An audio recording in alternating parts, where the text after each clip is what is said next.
Hello भाई, video के दूसरे पार्ट में आपका स्वागत है। ये जो आप मॉड्यूल देख रहे हो, इससे हम पंप को पावर देने वाले हैं। ये 12 वोल्ट का है। हमें इसकी वोल्टेज घटाकर 3 वोल्ट या 2.5 वोल्ट करनी है। तो चलिए शुरू करते हैं।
हेलो भाई, मॉड्यूल में दो साइडें होती हैं, एक इनपुट एक आउटपुट। इनपुट में हम जो है एसएमपीएस से वोल्टेज आ रही है 12 वोल्ट, उसको देते हैं। आउटपुट से हमें जो डिज़ायर वोल्टेज चाहिए वो हम सेट कर सकते हैं। जो इसमें ब्लू कलर का स्क्रू नॉब है, जिसको हम अगर एंटी क्लॉकवाइज घुमाते हैं तो वोल्टेज डाउन होती है, और अगर क्लॉकवाइज घुमाते हैं तो वोल्टेज अप होती है। तो हम इसकी वोल्टेज डाउन करके पंप के लिए जो सूटेबल वोल्टेज है 2.60 के आसपास, तो वो कर लेंगे। आप जो बगल में सीपीयू फ़ैन देख रहे हो, उसकी स्पीड कम हो जाती है क्योंकि वो 12 वोल्ट से चलता है। तो भाई अभी हमारे पास यहाँ पे मेनली ये सिस्टम है, जिससे ये कोर सिस्टम अंदर से पूरी तरह चलने वाला है, जिन चीज़ों की बहुत ज़्यादा ज़रूरत है। बाकी चीज़ें हम अपने हिसाब से इसमें, जैसे हमें ज़रूरत होगी प्रोग्राम करने की या फिर कुछ अपने हिसाब से ऑटोमेशन करने की, तो उसके हिसाब से हम इसमें पार्ट ऐड कर सकते हैं। तो इसमें आपको इंट्रोड्यूस मैंने पहले ही करवा दिया कि पार्ट क्या क्या हैं। अब जो मैं आपको थोड़ी सी वायरिंग समझा देता हूँ बस। ये हमारा डीसी पंप है। ये 2.5 वोल्ट से हम इसको चलाने वाले हैं, और ये अभी अभी आपने पीछे देखा था कि इससे को हमने कैसे एडजस्ट की इसकी वोल्टेज। इसके जो दो वायर हैं, ये सिर्फ हम पंप में देने वाले हैं। ये हमारी जो है जो कूलेंट की स्टोरेज टैंक है वो है। ये हमारा थर्मो इलेक्ट्रिक ब्लॉक है, सॉरी जो कूलिंग ब्लॉक है वो है, जिसके ऊपर हम थर्मो इलेक्ट्रिक मॉड्यूल लगाने वाले हैं। इसकी एक साइड गर्म होने वाली है। जो ब्लैक ब्लैक आप देख रहे हो, ये थर्मो इलेक्ट्रिक पेस्ट है, जो कूलिंग को या हीट को प्रॉपरली एक जगह से दूसरे बॉडी में ट्रांसफ़र करता है। जो ये वाली जो ब्लैक साइड आप देख रहे हो, इसको हम ओपन रखेंगे। बाकी ये पूरा थर्मो इलेक्ट्रिक ब्लॉक जो है, वो वन साइड जो टेप आती है इंसुलेशन टेप, उससे हम इसको टेप कर देंगे ताकि इसकी कूलिंग बाहर ना जाए। और इसके अलावा आप देख रहे हो, ये हीट सिंक है, और हीट सिंक के ऊपर ही हमने ग्रीस से जो थर्मो इलेक्ट्रिक पेस्ट है उसी से हमने इसको चिपका रखा है। ये चिपक ज़्यादा थोड़ा गाढ़ा होता है इसलिए। और ये हमारा जो है हीट सिंक है। और ये आप देख रहे हो कि 12 वोल्ट सीपीयू फ़ैन है, जिसके ऊपर हम हीट सिंक को लगाने वाले हैं। और ये हमारी जो ट्यूब है, ये लगभग 10 मीटर के आसपास है, लेकिन मुझे इतनी लगती नहीं है। बाकी देखेंगे जब इसको हेलमेट में लगाएंगे कितनी कम पड़ती है कितनी ज़्यादा पड़ती है। तो इसी तरह से सर्कुलेशन में हम इसको लगाने वाले हैं। उसके अलावा हमारे पास है ये टेम्परेचर प्रोब, जो हमने आपको पहले दिखाई थी।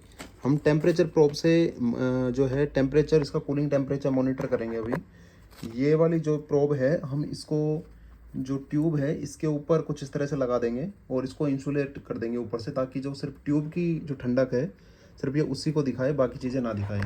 तो चलिए अब जल्दी से इसकी असेंबली करते हैं और इसको रन करके देखते हैं कि किस तरह से काम करता है और कितनी जल्दी कूलिंग करेगा।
हेलो भाई, अभी आप देख सकते हो कि इसमें टेम्परेचर तो गिर चुका है, लेकिन इसमें दो प्रॉब्लम मैंने नोटिस की हैं। सबसे पहली तो ये है कि जो हम ये ट्यूब हमारे सिस्टम के बाद यूज़ कर रहे हैं,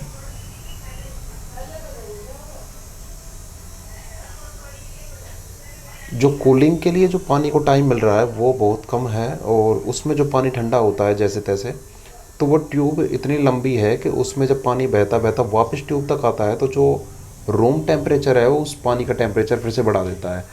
अभी उतना नहीं बढ़ा पा रहा क्योंकि अभी हमें इसमें ठंडक मिल रही है। जब हम इसको हेलमेट में लगाएंगे, जब ये ट्यूब जो है वो हमारी बॉडी के टच में आएगी, तो बॉडी की हीट जब इसमें जाएगी तो जो अभी जो कूलिंग कम हुई है, लगभग 10 सेंटीग्रेड के आसपास जो कम हुई है कूलिंग, ये वापस से बढ़ जाएगी। तो मतलब इससे ज़्यादा फ़र्क पड़ेगा नहीं फिर। तो हमें थोड़ा इसमें प्लान में चेंज करना है, और थोड़ा हमें ये ट्यूबिंग का सिस्टम इसमें से हटा के और इसको किसी और सिस्टम पे लगाना पड़ेगा। तो अगर हम ट्यूबिंग का सिस्टम यूज़ नहीं करते हैं तो हमारे पास दो तरीके हैं इसमें डायरेक्ट कूलिंग देने के। जिस तरह से एसी या कूलर सीधी हवा देता है ठंडी, तो उस तरह की हम कूलिंग इसमें दे सकते हैं, सीधी ठंडी हवा और एक साइड में इसकी गर्म हवा निकल जाए। लेकिन उसको लगाने के लिए हमारे पास दो तरीके हैं। एक तो हम हेलमेट के पीछे इसको माउंट करें, और इसको माउंट करने के बाद हम यहाँ से दो डक्ट निकालें नीचे से और इसको अंदर दें। इसी तरह से हम दूसरी साइड में भी ऐसी एक डक्ट निकालें, और इन डक्ट के ऊपर हम इंसुलेशन टेप लगा दें जिससे कि उसकी हीट पे फ़र्क ना पड़े। और जो हेलमेट का जो नीचे का जो हिस्सा ओपन होता है उसमें कुछ ऐसा क्लॉथ वगैरह लगाएं जिससे कि कूलिंग बाहर ना जाए, और यहाँ पे कुछ जैसे रबड़ टाइप का कुछ ऐसा इलास्टिक हो जो हमारी गर्दन को ज़्यादा टाइट भी नहीं, ज़्यादा लूज भी नहीं, कि इतना टाइट पकड़े कि अंदर की कूलिंग बाहर ना निकले, और जिससे कि ये अंदर का सारा जो हिस्सा है वो ठंडा हो जाए। एक तरीका है ये। और दूसरा तरीका ये है कि हम जो हमारा एसी जैसा मॉड्यूल जैसे मार्केट में भी मिल रहे हैं, लेकिन वो एसी वाली कूलिंग नहीं देते, उसको हम हेलमेट के सामने ही माउंट करें, सामने की तरफ उसको माउंट बनाएं, और उसकी जो कूलिंग है वो यहाँ से सीधा अंदर जाए, और गर्म हवा जो है उसकी वो यहाँ से बाहर निकल जाए। तो एक हम इस तरह का सिस्टम बना सकते हैं। पावर मॉड्यूल सिस्टम सारा हमारा यही रहना, सिर्फ हमें कूलिंग का तरीका बदलना है। इससे होगा क्या, इससे हमारे जो सामने चेहरे पे और जो फोरहेड फेस है उस पर कूलिंग लगेगी, सीधी ठंडक। और अगर हमें पीछे की तरफ कूलिंग देनी है तो हमें एक कुछ ऐसा यूज़ करना पड़ेगा सिस्टम जो कि इससे थोड़ा हेलमेट से गैप बनाए रखे।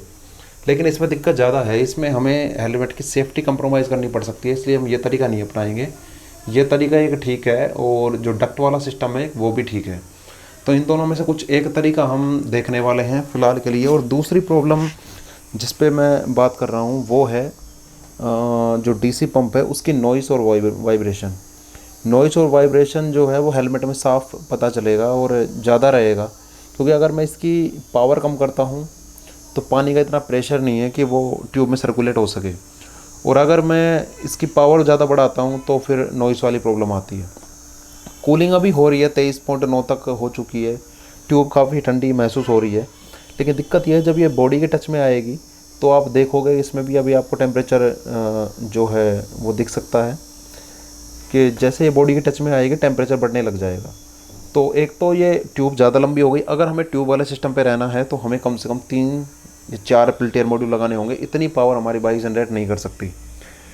तो अगर हम बाइक पावर से चलाना चाहते हैं तो हमारे पास सिर्फ एक पेल्टियर मॉड्यूल हम यूज़ कर सकते हैं। अगर हम इसको वाटर ट्यूबिंग सिस्टम हटा रहे हैं तो हमें इसमें से कई सारी चीज़ें हटानी पड़ेंगी। ये सारा कुछ हटाएगा, ये ब्लॉक हमें हटाना पड़ेगा। उसके बाद हम डायरेक्ट कूलिंग इससे लेंगे, तो हम ये ब्लॉक को हटा के यहाँ से, और ब्लॉक की जगह पे हम एक हीट सिंक यूज़ करेंगे कुछ इस तरह का छोटा वाला, और इसके ऊपर एक छोटा फ़ैन लगाएंगे, और उससे हम एक डक्ट सिस्टम बनाएंगे जिससे कि सीधी एयर हमारे जो हेलमेट के अंदर जाए।